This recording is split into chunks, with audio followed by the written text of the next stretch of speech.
Boa tarde a todos os presentes, os que estão no YouTube com a gente, os que estão no Zoom. É muito bom a gente estar aqui reunidos mais uma vez, a fim de aprendermos as lições de Kardec, né? As lições de Jesus. Então, nós estamos no Centro Espírita Caibá Chútil, na Fundação Maria Virgínia J. Herculano Pires. Estamos estudando o livro Céu e Inferno sobre os espíritos sofredores. Vamos fazer uma prece antes de começar a reunião, como de costume, né?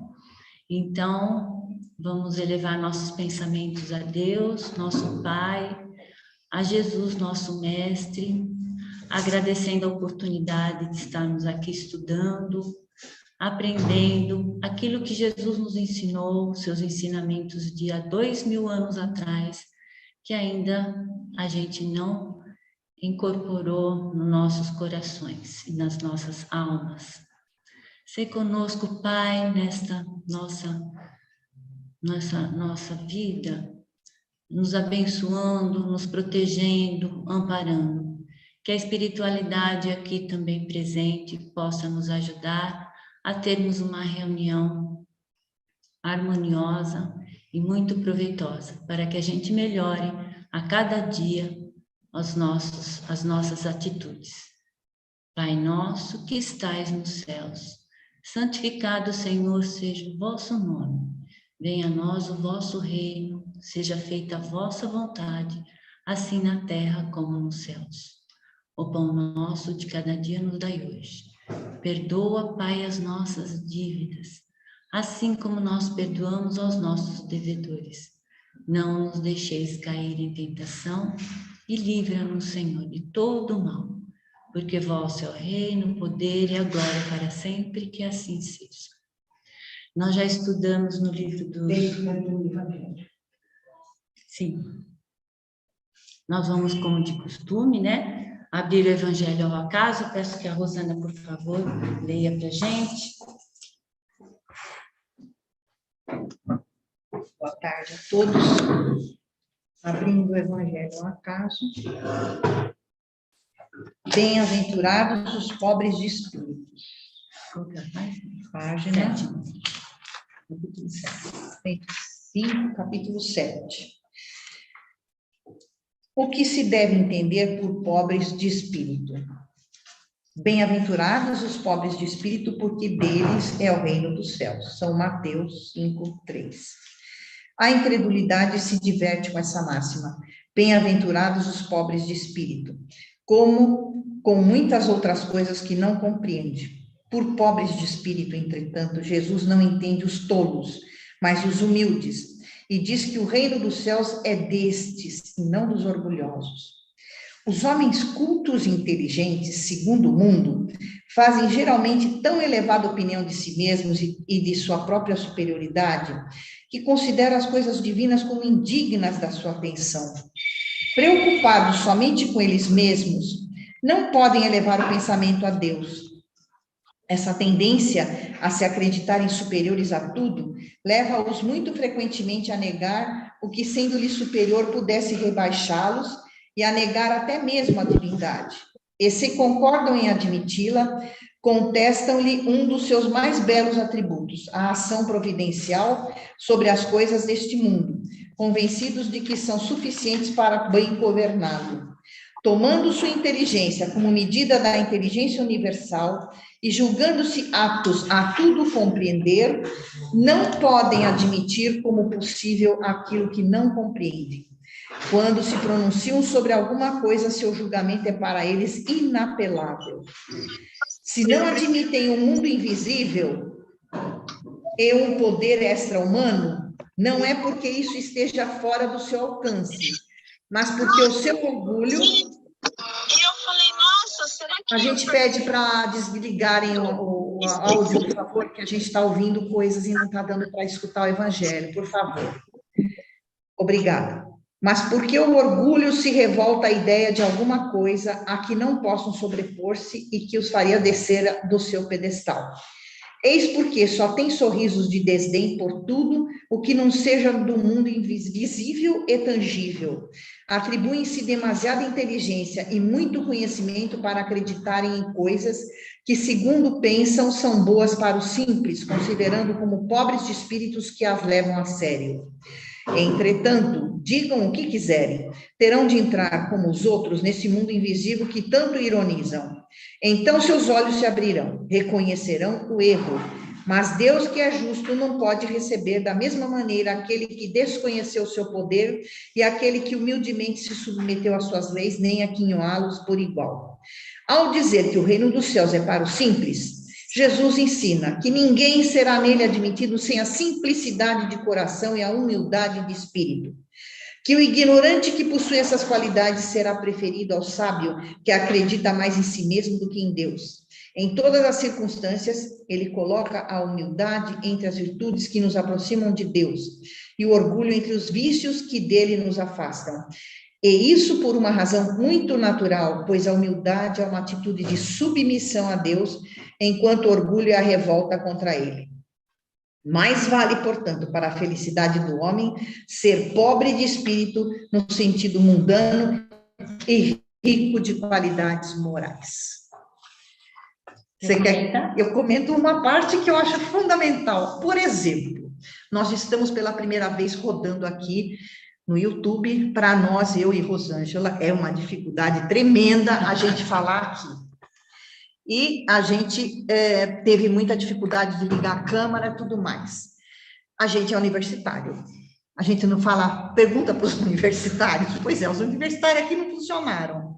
Então, se a gente não fosse humilde, a gente estaria bravo, esbravejando, como é que não me ensinaram isso direito? Como é que...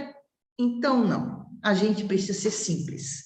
A gente erra, não sabe fazer, pode ter mestrado, doutoramento ou o que for, não sabe mexer numa simples telinha de computador.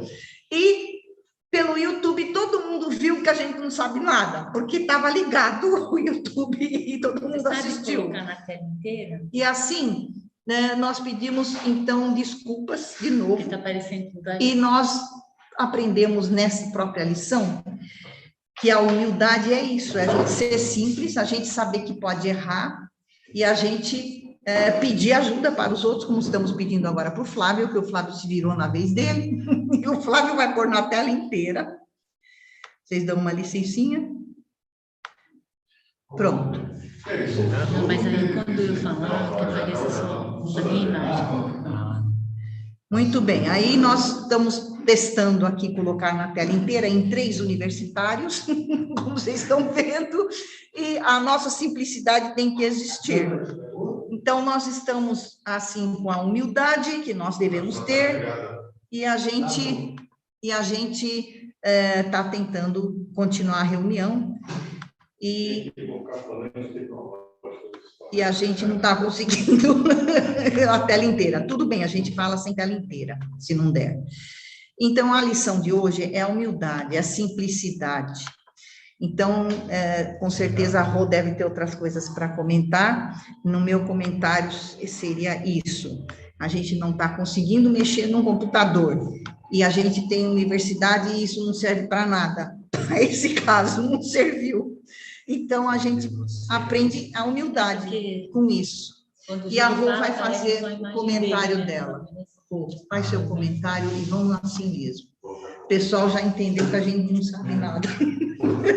Vamos nessa. Não, é bem isso mesmo, né? Porque as pessoas orgulhosas, vaidosas, né? Não é tudo que elas sabem, né? E aqueles que sabem, são muito estudiosos, às vezes eles são muito arrogantes, muito prepotentes, acham que não precisam de Deus. Então, eles estão muito enganados, né? Nós temos que usar sempre da humildade, porque nós não só precisamos de Deus, como nós precisamos uns dos outros. A gente não imagina, às vezes, em algumas situações que a gente se encontra, a necessidade que nós temos das pessoas que a gente nem sonha que um dia vai precisar, né? Então, somos todos irmãos, filhos do mesmo pai, não há necessidade desse orgulho e dessa ignorância de não reverenciar Deus, né? que nós somos uma criatura de Deus, né? Então, é isso que o Evangelho trouxe hoje para a gente, muito adequadamente. Nós estamos estudando o livro do Céu e Inferno, nós estamos no 4º capítulo, e que fala sobre os espíritos sofredores. Nós já estudamos os espíritos felizes, os medianos, e atualmente nós estamos hoje estudando os espíritos sofredores. Eu vou falar hoje sobre 3 espíritos sofredores, tá? E é de suma importância esse estudo, porque ele nos dá um entendimento sobre como a gente deve viver, nos situar, aprender, vivenciar, mas ter atitudes que não façam com que a gente sofra do lado de lá, né? Então, a gente, estudando, é que a gente vai burilando o nosso espírito e aprendendo. Nós vamos estudar agora Lisbeth, que era na época de 1862. A pergunta feita por Kardec para Lisbeth é: quereis dar-nos algumas informações a respeito da sua posição, assim como da causa dos vossos sofrimentos? E ela responde, como já aconselhando a gente, né? Sede humildes de coração, submisso à vontade de Deus, paciente na provação, caridoso para com o pobre, consolador do fraco, sensível a todos os sofrimentos, e não sofrereis as torturas por quais eu passo. Então, ela está em sofrimento, olha só, ela estava sentindo as faltas de um procedimento bem ao contrário do que ela estava aconselhando. Ela estava sofrendo, mas ela já estava aconselhando porque a gente não errasse do jeito que ela já errou, né? O arrependimento, aí perguntam, né? O arrependimento deverá dar-vos alívio? Ela disse não. O arrependimento é inútil quando apenas produzido pelo sofrimento. O arrependimento sincero tem por base a mágoa de ter ofendido a Deus. E importa no desejo ardente de uma reparação. Então, não adianta só a gente se arrepender, a gente tem que reparar o erro feito, né, cometido, né? Ela mesma diz que ainda não está em condições, infelizmente, ela está sofrendo, mas ainda não está em condições de reparar os erros dela, olha só. Recomendai-me as preces de quantos se interessam pelos sofrimentos alheios, porque deles tenho necessidade. Então, ela pede que ela receba preces.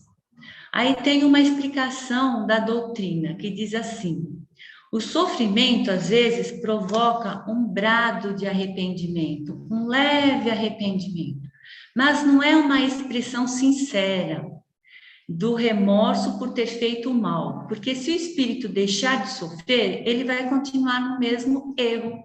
A gente viu vários casos que às vezes a pessoa está sofrendo, né? E aí ela fala, ai, mas também eu não deveria ter feito isso, aquilo, outro. Quando ela para de sofrer, ela volta e faz de novo. Ela erra de novo. Então, não é um arrependimento sincero, né?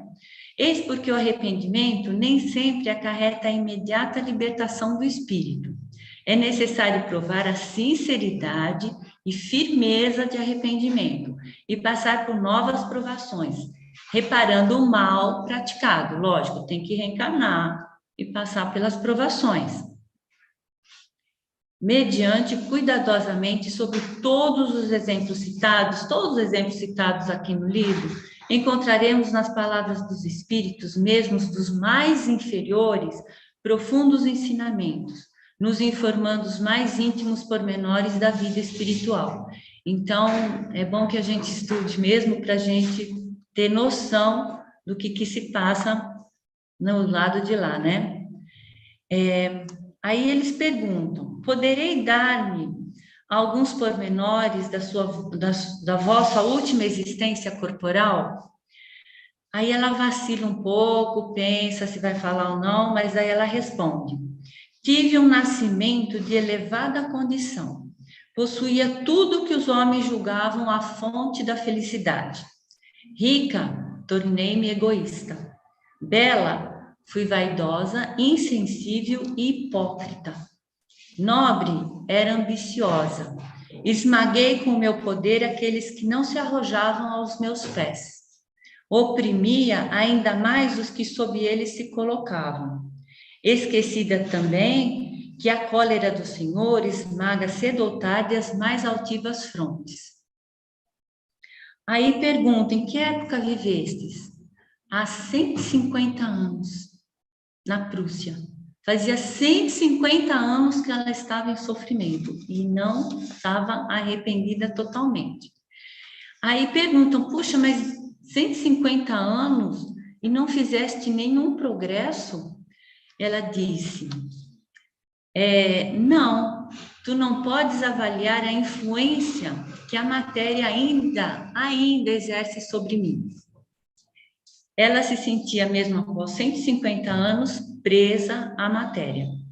Daí comenta sobre o orgulho. O orgulho, ela mesma falando, esse demônio múltiplo que se amolda a todas as aberrações do espírito, que se oculta em todas as dobras do coração e penetra nas veias, que absorve e arrasta as trevas da eterna gena, tormento, tortura e sofrimento. Então, ela diz que não conseguiu avançar na moral, né? Mas o espírito mentor dela comenta que ela já tinha avançado um pouquinho. Pelo fato que ela compreendia o mal que já tinha feito, já era alguma coisa, já era uma coragem e o propósito de evitar o que aconteceria mais tarde. A maneira do que ela descreve o orgulho, ele deplora as consequências, já é um progresso. Porque seguramente, quando viva, ou um pouco mais depois da sua morte, ela sequer raciocinava dessa forma, né? Ela não tinha nem noção de nada. Então, diz assim, Deus é muito bom e não vai condenar as pessoas, os seus filhos, eternamente. Ele tem misericórdia, a gente erra e ele perdoa. Aí a resposta, dizem que isto pode ser um termo, um fim, ela dizendo, né? Mas onde? Quando? Há muito que procuro e só vejo sofrimento, sempre, sempre e sempre. Aí perguntam para ela, mas como você veio parar aqui? Ela disse, eu vim conduzida por um espírito que me acompanha algumas vezes. E desde quando você vê esse espírito? Não faz muito tempo. E desde quando tens consciência das faltas cometidas, né? Você cometeu as faltas, você já tem consciência delas, desde quando? Aí ela fica refletindo. Nossa, tens razão. Foi aí que principiei a vê-lo. Quando ela começou a ter noção das faltas cometidas, ela conseguiu ver o espírito na frente dela. Foi quando ela começou a refletir sobre os erros, que ela começou a ter consciência que ela tinha um processo de arrependimento. E foi nessa hora que o espírito amigo, protetor, se aproximou, ela conseguiu enxergá-lo.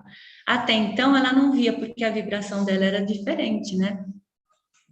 Esse espírito que a conduziu à reunião e que para ela pudesse ser esclarecida, mostrando que ela estava sendo ajudada pela misericórdia divina. Que Deus não desampara nenhum dos seus filhos. Que tenha certeza sobre o amor de Deus, que será sempre o perdão de misericórdia infinitos. Aí falaram para ela, peça ajuda a Deus. Ela falou, não consigo, eu tenho medo. Aí então falaram, vamos orar juntos. Quantas vezes aqui a gente não fala? Vamos orar juntos, eu oro junto com você. Mas então eu oro e você vai mentalizando, né? A oração, né? E daí ela ora junto, agradece e pede que não se esqueçam dela, né? E aí o guia do médium dá um ensinamento aqui, que a gente nunca se esqueça dos ensinamentos que bebeis nos sofrimentos dos vossos protegidos e suas causas. São lições para nos protegermos dos perigos e de idênticos castigos. Que a gente purifique nossos corações, que sejamos humildes, que a gente se ame uns aos outros, que nos ajudem uns aos outros, sem esquecerem jamais que a fonte de todas as graças, fonte inesgotável na qual podem todos saciar-se à vontade. Está em vossas mãos, em nossas mãos, a tarefa, dizendo aos irmãos dos perigos da vida, né? Vinde conosco a fim de os evitar. Difundireis, eles pedem para a gente divulgar as bênçãos do Senhor sobre aqueles que nos ouvirem, porque às vezes a gente tem a oportunidade de esclarecer um colega, né? Às vezes uma pessoa, às vezes alguém que trabalha com a gente, que é ignorante na questão de saber, né? Então a gente pode ajudar, divulgar, e para que ele não faça tantos erros. Abençoados sejam os vossos esforços, se a gente se esforçar em divulgar a doutrina. O Senhor ama os corações puros, fazei por merecer-lhe amor. É isso, da Lisbeth. O segundo caso é o príncipe Ouran. O príncipe Ouran, eu vou dar uma pincelada geral, porque ele fala de três encarnações dele. A primeira, ele foi muito rico e falhou. Que a riqueza é uma prova muito difícil, né? Então, ele falhou. Aí, como ele falhou, ele pediu para vir muito pobre. E como pobre, ele continuou sendo orgulhoso, mesmo pobre. A gente vê muito pobre orgulhoso, né? E ele fez de tudo para ser rico de novo, na pobreza. Ele falhou de novo. Aí ele sofreu muito e deram muitos conselhos para ele reencarnar e ele pediu para vir rico de novo, né? E com honras ainda. Então ele veio como príncipe Ouran. Então, no Livro dos Espíritos, eles dizem que a gente pede algumas provas, né? E a gente tem esse livre-arbítrio. Então, algumas coisas são concedidas, e concederam, né? Aí ele se manifesta assim: ó, felizes os humildes de coração, porque deles é o reino dos céus. E isso na terceira encarnação dele, como príncipe Ouran, tá? Orai por mim, felizes os humildes de coração, que escolhem uma posição modesta, a fim de cumprirem a aprovação. Vós todos a quem devora a inveja, não sabeis que o Senhor permita a mim, o orgulhoso, déspota, ele falando, vir espiar entre aqueles que esmaguei, com a minha tirania, os crimes que o orgulho me fez cometer. Orgulho, não se esqueça nunca que o orgulho é a fonte de todos os sofrimentos que nos adoecem. Sim, abusei do poder e favores de que dispunha. Fui duro e cruel para com os inferiores, os quais tiveram que curvar-se a todos os meus caprichos. Tiveram que satisfazer a todas as minhas depravações. Quis a nobreza, a fortuna, as honras, e falhei sobre o peso que tomei acima das minhas forças. Aí, as pessoas dizem assim, né? Que a espiritualidade está até explicando que as pessoas falam assim: ah, mas essa cruz que eu carrego é muito pesada, não consigo. Acho que Deus, aí põe a culpa em Deus. Mas não, essa cruz é aquela que a gente tem que carregar. Mas nós, no nosso orgulho, a gente põe a culpa em Deus, que Ele deu uma cruz muito maior do que a gente poderia ter, né? Então, a gente sucumbe, perde a encarnação, mas aquela cruz é aquela mesma que a gente deveria carregar, não está pesada demais, não. É que nós não temos coragem de enfrentar, né? Aí os espíritos têm liberdade, o que lhes falta é a vontade, né? A vontade de vencer. E essa depende deles exclusivamente, quer dizer, de a gente, né? Com força de vontade, não há tendências viciosas, insuperáveis. E no caso do príncipe Ouran, ele tinha um gosto pelo vício. Ele é um espírito que gosta da vaidade, que gosta da riqueza, que gosta de ser bajulado, que gosta de pompa. Quando as pessoas são ricas, famosas, e tem tudo isso, elas não vão querer? É lógico que elas gostam. E elas continuam com essas tendências, porque é agradável, apraz, né? Então, elas continuam, elas não vão fazer esforço para sair dessa situação. É gostoso, né? Chegar num lugar, todo mundo está te bajulando, está te respeitando, né? Aí perguntam para ele qual era a sua vida no passado. E ele responde que viveu no tempo de Marco Aurélio. Ele era poderoso e sucumbiu pelo orgulho. Então, na primeira dessas 3 encarnações, né? Ele era rico também e sucumbiu porque era também muito orgulhoso. Depois de erraticidade de séculos, ele pediu para vir pobre, para vir na pobreza.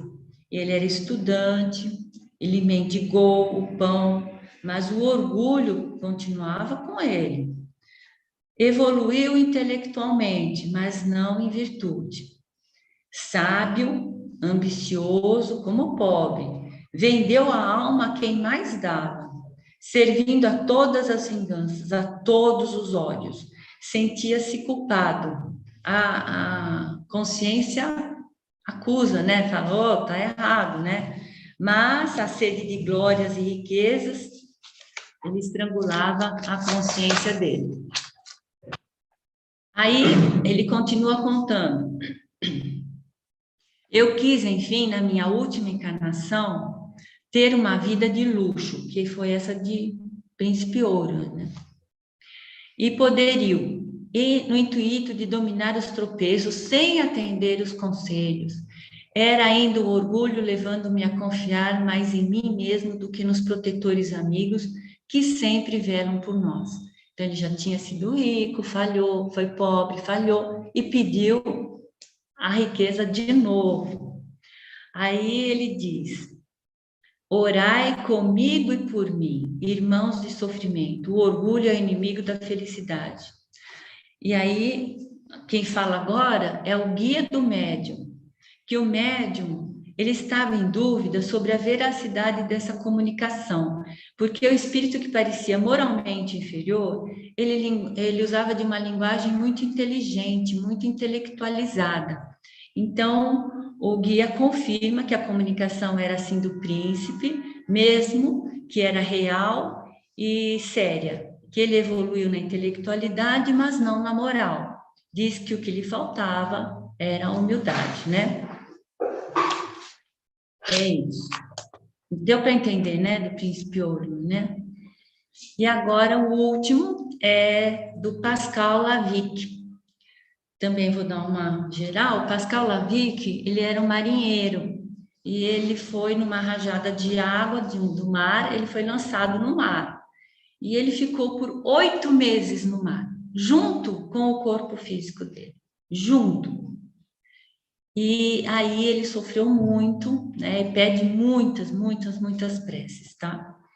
Então, ele se manifesta no centro, mas o médium que o recebeu não conhecia, não sabia nada sobre ele.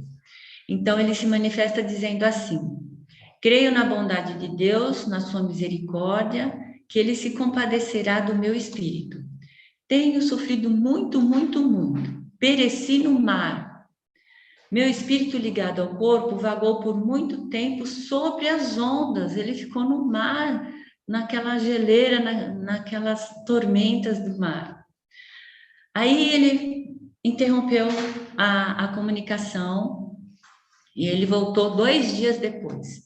Houve por bem permitir que as preces daqueles que ficaram na terra, as preces daqueles que estavam na terra, me tirassem do estado de perturbação e incerteza em que me achava imerso.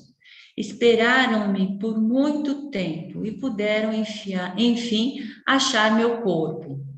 Esse repousa, o corpo repousa atualmente, ao passo que o espírito, dificilmente libertado, vê as faltas cometidas.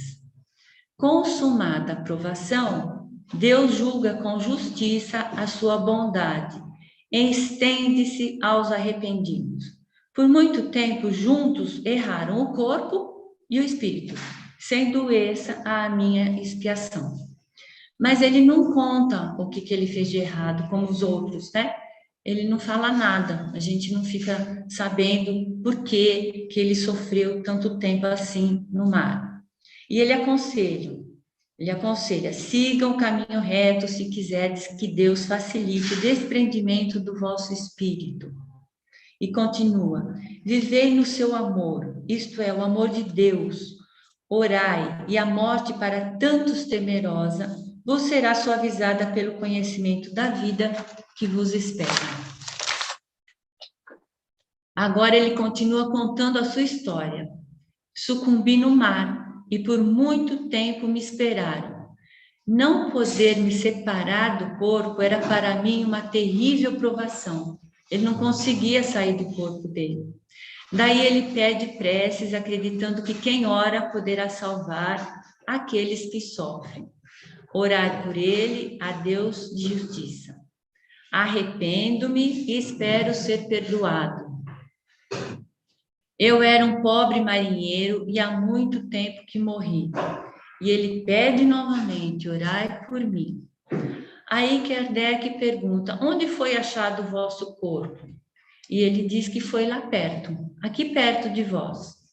O jornal de Avery, de 11 de agosto de 1863, trazia o seguinte tópico do qual o médium não tinha ciência. Noticiamos que às 6 do corrente se encontra um resto de cadáver encalhado entre Beverly e La Heve. A cabeça, os troncos e o busto tinham desaparecido, mas pode-se verificar a sua identidade pelos sapatos que ainda presos aos seus pés. Só sobrou o sapato. Foi reconhecido o corpo do pescador Lavic, que fora arrebatado a 11 de dezembro de bordo do navio. O navio se chamava o Alerta, por uma rajada de mar. Lavic tinha 49 anos de idade e era natural da cidade de Calais. Foi a viúva que lhe reconheceu a identidade. Então, olha só, ele morreu dia 11 de dezembro e ele foi encontrado dia 6 de agosto, 8 meses. E sendo que nesses 8 meses ele estava junto, e depois, quando ele reconheceu que ele tinha errado, ele tinha falhado em muitas coisas, o espírito dele se desvencilhou do corpo, o espírito, mas ele continuou acompanhando até ele ser encontrado. Diz assim, sou efetivamente Pascal Lavic, que tem necessidade das vossas preces. Podeis beneficiar-me, pois terrível foi a provação por mim experimentada. A separação do meu espírito do corpo só aconteceu depois que reconheci minhas falhas, minhas faltas. E depois disso, ainda não totalmente desligado, o acompanhava no oceano que o tragava. Então, continua acompanhando o corpo. Orai, pois para que Deus me perdoe e me conceda o repouso. Orai por mim, eu suplico. Oxalá este desastrado fim de uma infeliz vida terrena nos sirva de grande ensinamento. Daí ele aconselha novamente que deveis ter sempre em vista a vida futura, não deixando jamais de implorar a Deus a sua divina misericórdia. Orai por mim, tenho necessidade que Deus de mim se compadeça. Então, esses 3 depoimentos nos aconselham a não sermos aquele tripé, né? Orgulhosos, vaidosos e egoístas, né? Que nós somos ainda, infelizmente. Que possamos refletir termos vontade de agirmos dentro das leis divinas. Que nós possamos refletir, nos policiarmos em nossos pensamentos, nossas palavras, nossas atitudes. Que Deus abençoe a todos nós. Agradeço a todos que nos acompanharam pelo Zoom, pelo YouTube. E agora nós vamos encerrar aqui para passarmos para a terceira parte. Tem a prece. Vamos fazer a prece de encerramento, né? Então, vamos agradecer a Deus, nosso Pai, a Jesus, nosso Mestre, pelas lições aqui aprendidas, que a gente consiga interiorizá-las, colocá-las em prática, que são lições que devemos passar também para nossos amigos, nossos familiares, para que a gente se corrija, para que a gente seja um pouquinho melhor a cada dia. Obrigada, Pai, por tudo que temos, por toda essa doutrina, por todos esses ensinamentos. Abençoe a cada um de nós, nos nossos lares, os nossos amigos, nossos familiares, nossos mentores. Abençoe também nossos inimigos, carnais e espirituais, para que eles também encontrem a paz que tanto buscam. Seja conosco, Pai, nessa seara bendita. Envolvei-nos na sua paz, na sua misericórdia e na sua proteção. Que assim seja. Pai nosso que estais nos céus, santificado, Senhor, seja o vosso nome. Venha a nós o vosso reino, seja feita a vossa vontade, assim na terra como nos céus. O pão nosso de cada dia nos dai hoje. Perdoa, Pai, as nossas dívidas, assim como perdoamos aos nossos devedores. Não nos deixeis cair em tentação e livra-nos, Senhor, de todo mal. Que assim seja. Graças a Deus e graças a Jesus.